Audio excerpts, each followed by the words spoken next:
Hello everyone, I am Gyan and you are learning Computer Science with Python for class 11th. In this video, we are going to learn about artificial intelligence. Artificial intelligence. See, right now, you may not know formally that what the artificial intelligence is, but you must have experienced artificial intelligence in your day-to-day life. For example, if you are moving with your smartphone, you are driving with your smartphone, then your smartphone shows the fastest route to your destination. And this calculation of fastest route is not only based on distance but also based on the congestion in the route. Means if the map application thinks that traveling through a route which is shorter in distance but having huge congestion may cause you delay, then that path will not be considered as the fastest route. So this is a kind of artificial intelligence you have experienced. The another example is while uploading a photo on social networking site, sometimes you may realize that your friends were tagged in that photo automatically. So these are some examples of application of artificial intelligence. After that, few more examples are we have few intelligent digital personal assistant like Amazon Alexa, like Google Now, like Siri, like Cortana, etc. So all these intelligent digital personal assistants are powered by artificial intelligence. See, if you ask about the goal of artificial intelligence, that what the field of artificial intelligence want, then artificial intelligence wants to create robots which behaves like human being. Means a machine will have intelligence like human being. This is the ultimate goal of artificial intelligence. So you can say that artificial intelligence, or in short you can say it AI, the main goal of artificial intelligence to simulate the natural intelligence of human being, the natural intelligence of human beings into machines, thus making them behave, means making the machines behave intelligently, making them behave intelligently. An intelligent machine is supposed to imitate some of the cognitive function of humans like learning, decision making and problem solving. The main goal of artificial intelligence is to make a machine intelligent. And what an intelligent machine can do, an intelligent machine is supposed to imitate is supposed to imitate some of the cognitive functions of humans, some of the cognitive functions of humans like learning, decision making, and problem solving. So, if a machine starts imitating of some cognitive behavior like human beings, for example, learning, decision making, and problem solving, then this technology, the technology of doing it, is called artificial intelligence, means AI. If you want a machine to perform its task with minimum human intervention, then that machine must be powered by artificial intelligence. In order to make machines perform tasks with minimum human intervention, they are programmed to create a knowledge base and make decisions based on it, are programmed to create a knowledge base and make a decision based on this knowledge. If you think carefully, you also do the same. You have a knowledge base, you have a storage of knowledge, and you make a decision based on that stored knowledge. AI system can also learn from past experiences. AI system can also learn from past experiences, just like you, to make a new decision, to make a new decision. So if you remember, you also do the same. You learn from past experience and make a new decision. And that's what the goal of artificial intelligence is. The machine should learn from the past experience and make a new decision. See, artificial intelligence is a broad field. There are many applications where we apply artificial intelligence. And now we are going to see all those applications one by one where we apply artificial intelligence. The first application where we apply artificial intelligence is machine learning. So we can use artificial intelligence for machine learning purpose. So you can say that machine learning is a subsystem of artificial intelligence. Let's write this definition of machine learning. Machine learning is a subsystem of artificial intelligence. Machine will learn something without being programmed by the human being. And this is the beauty of machine learning. And that feature is achieved by using the artificial intelligence. So we can say that machine learning is a subsystem of artificial intelligence wherein computers have the ability to learn from data. Computers have the ability to learn from data using statistical techniques without being explicitly programmed by human being. Means machine are learning something without being explicitly programmed by human being.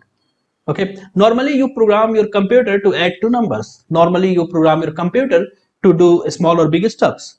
But when a computer starts doing something based on its environment, based on the statistical data it has, so computer start doing something different than you programmed based on its environment. This is called the machine learning. So what the machine learning is? The machine learning comprises algorithms that use data to learn on their own and make predictions. So it comprises algorithms that use data to learn on their own and make predictions. There exists such algorithm which learns based on the data surrounded by it. So such algorithm which can learn from its surrounded data are called models. Okay, these algorithms are called models.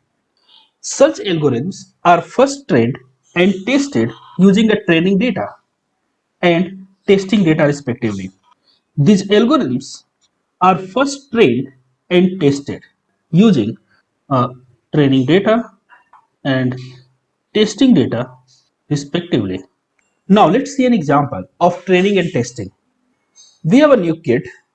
This kid has never seen a dog. Suppose that this kid has never seen a dog. We have shown them thousands of pictures of dogs. Okay, looking at these thousand pictures, the kid started to recognize a dog. Then after, when I saw him a new different picture of dog which was not included in these thousand different pictures, when I saw him a different picture of dog, then the kid will be able to tell that yes, this is dog. If I show him a picture of cat, then the kid will easily say that this is not a dog. Of course, this kid does not know about the cat, but this kid will able to say that yes, this is not the dog, because whatever the thousand pictures he has seen, the picture of cat does not look like them. But doesn't matter how many more pictures of dogs you show to that kid will easily able to say that this is dog and this is not a dog. Maybe the new picture of dog does not belong to these thousand pictures, but that doesn't matter. The kid has learned about the dog. The kid has learned how dog looks. Okay, so this is called the learning. The same learning is applied on the machines, on the algorithm. So first you train them by using the training data set. Then you have to test the algorithm, that if algorithm has learned it perfectly or not. So successive trainings, after successive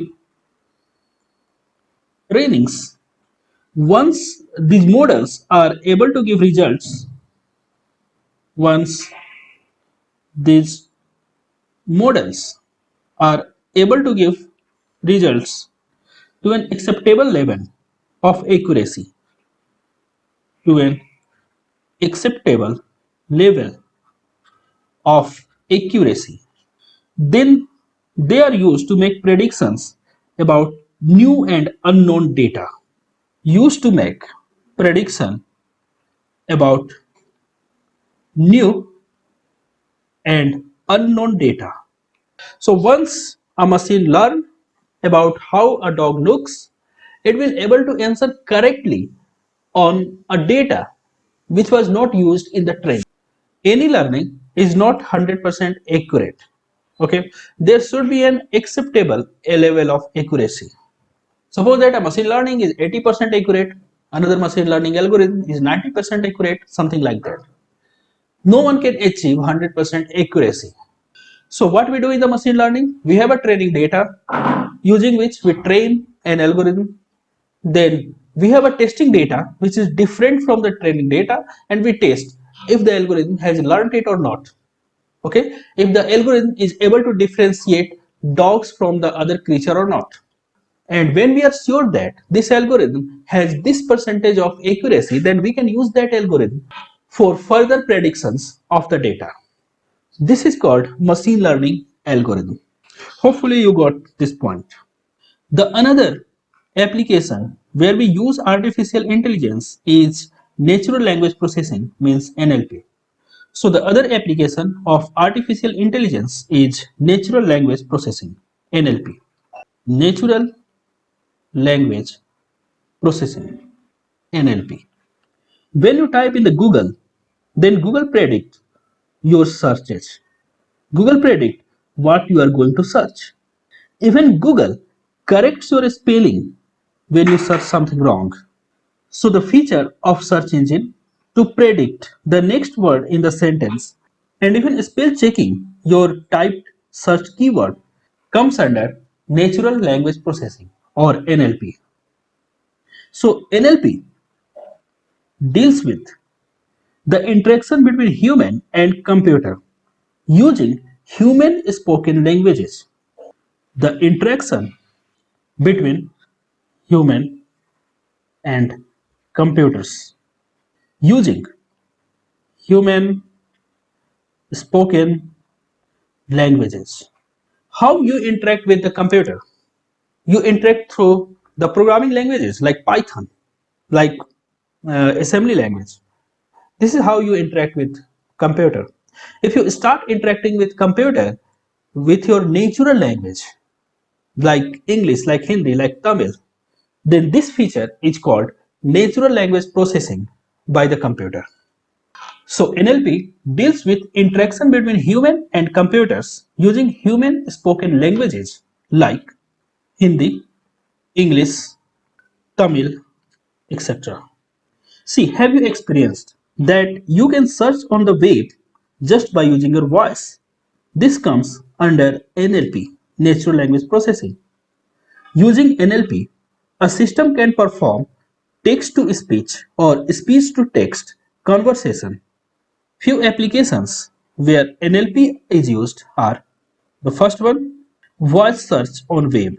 Voice search on web. You speak something to Alexa and Alexa responds. You can search, you can Google search using your voice. So the voice search on web comes under NLP. The second application is speech to text and text to speech conversion. The other feature is to translate from one language to another language, and Google Translate does it with very efficiency. The other feature is to translate from one language to another language. For example, Google Translate. Google Translate does it very effectively. The other future, I will not say this is the current application, but this is the future of NLP, is automated customer service. Automated customer service. Here in this service, customer will ask something to computer in their voice, and the computer software will reply in the same language of customer. So in this case, human and computer will talk to each other in natural language. And this also comes under natural language processing. The other application where we use artificial intelligence is called immersive experiences. Now you just imagine you are watching a cricket match. You are standing at the bowling end of the pitch with umpire and watching an international match. How interesting it will be to watch a match like this. This is the future of watching a cricket match or football match or any kind of sports. This is the future of watching movies.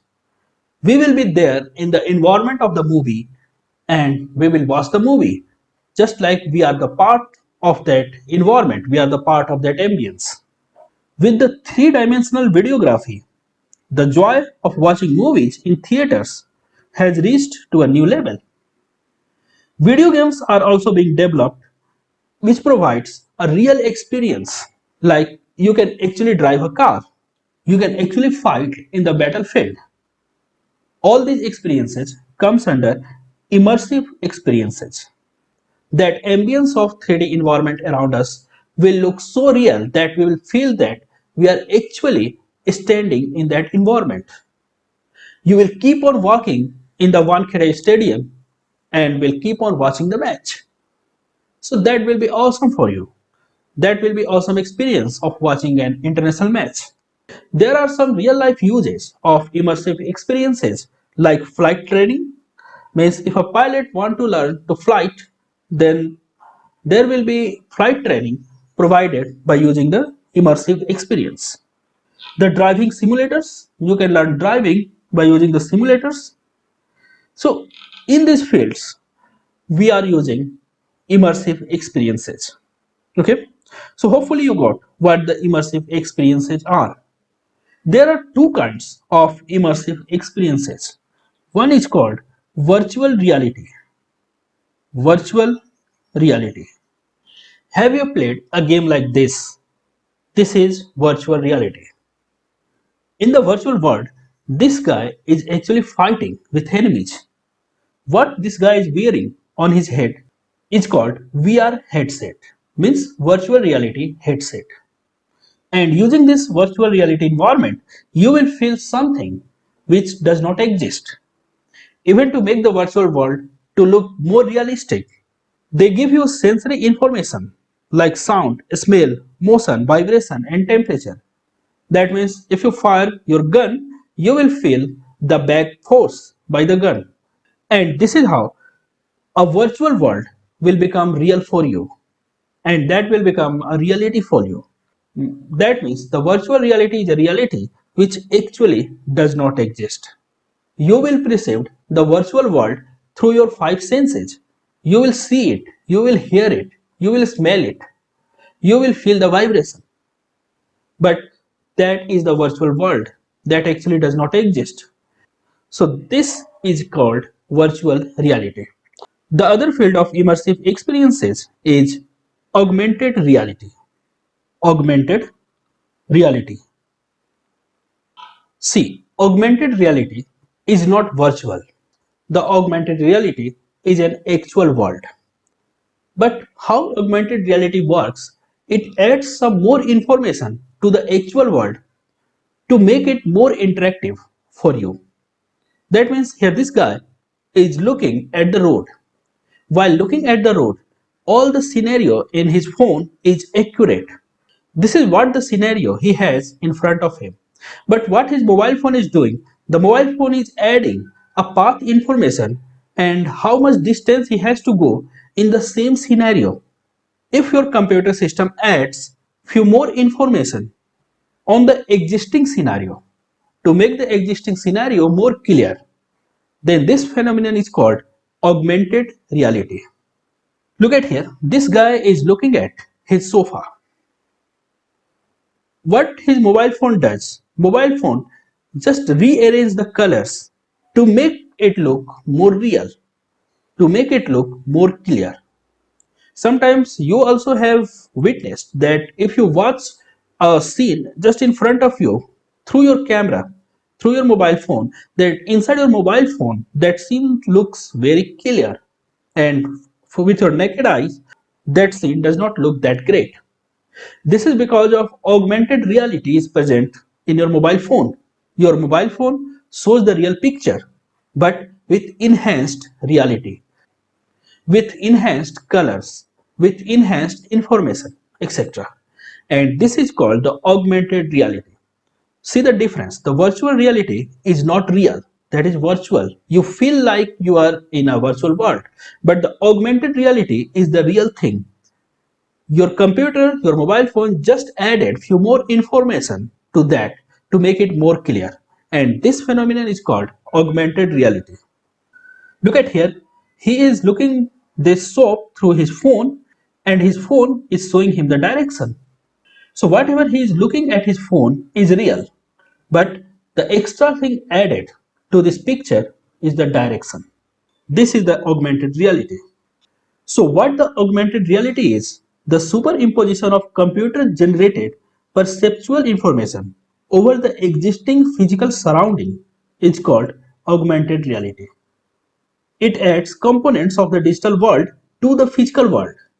Okay, the digital world component will be added to the physical world along with the associated tactile and other sensory requirements, thereby making the environment interactive and digitally manipulable. Means you are looking at the real thing but with more information. Okay, with better color, with the better picture. Even you can modify whatever you are looking in your phone. So that is called the augmented reality. There is nothing virtual, but the real things are shown with more clarity. So users can access information about the nearest places with reference to their current location by using the augmented reality. So this is what this guy is doing. He's looking for a place on the basis of where he is right now. So this can be done with the help of augmented reality. With the help of location-based augmented reality app, travelers can access real-time information of historical places just by pointing their camera viewfinder to subjects. That means, suppose that you are looking at an antique object, you just focus your camera on the antique object and your mobile phone will tell you everything about that object. So object is there, your camera focus is on that object and you are getting the information of that object. The other field where we use artificial intelligence is robotics. Robotics. See, what are robots? A robot is basically a machine. What is a robot? A robot is a machine capable of carrying out one or more tasks automated with accuracy and precision. Okay, robots are the machine who can do various tasks with accuracy, more accuracy than human being, more precision than human being. So robots are programmable. So we can put a machine learning algorithm in the robots and the robots will learn by themselves that how to handle the environment. And this is how we can create more and more intelligent robots. So unlike other machines, a robot is programmable by a computer, which means it can follow the instructions given through computer programs. You can say that your washing machine is also a kind of robot because that washing machine also follows a computer program resides inside it. Okay, but that machine is not intelligent. That machine, your washing machine, is acting just on the stored program. He is not learning something from the environment. So all the machines which follow the instructions given through a computer programs are called robots. Okay, so robots were initially conceptualized for doing repetitive industrial tasks, means a task like labor. So these repetitive industrial tasks were done by the robots in earlier days. Now robots can have many types, such as wheeled robots, a robot which has wheels, legged robots, a robot which has legs like animals, manipulators, and humanoid. See, a robot which resembles humans are called humanoid. Okay, robots which resembles humans are called humanoids. Okay, these robots resembles humans. See, nowadays robots are being used in industries, in medical sciences, in scientific research, military, etc. Like you heard about the NASA Mars exploration rover. This is a robotic mission. Okay, that rover is a robot. So this is the NASA's Mars Exploration Rover. This is a robot. This robot decides many things based on the surrounding environment. This robot is a wheeled robot. So this is NASA's Mars Exploration Rover. This is a wheeled robot. Okay. Now there is a humanoid, very famous humanoid, means a robot which resembles human is called humanoid. So there is a very famous humanoid called Sophia. She is Sophia. She is a robot and she is a humanoid, means a robot which acts like a human. The another example of robots is drone. A drone is an unnamed aircraft.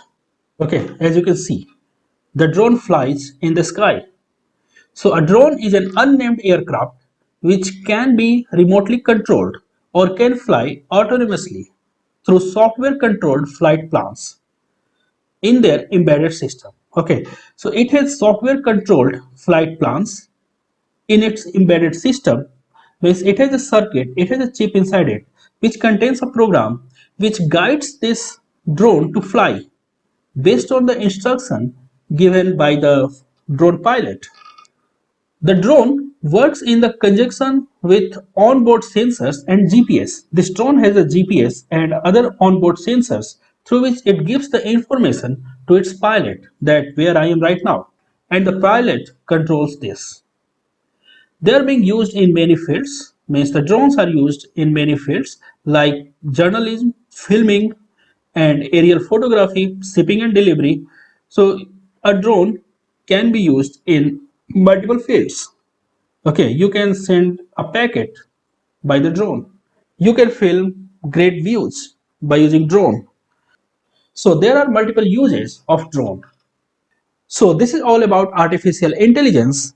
We come to know about various fields, various applications of the artificial intelligence. Hopefully you enjoyed this video.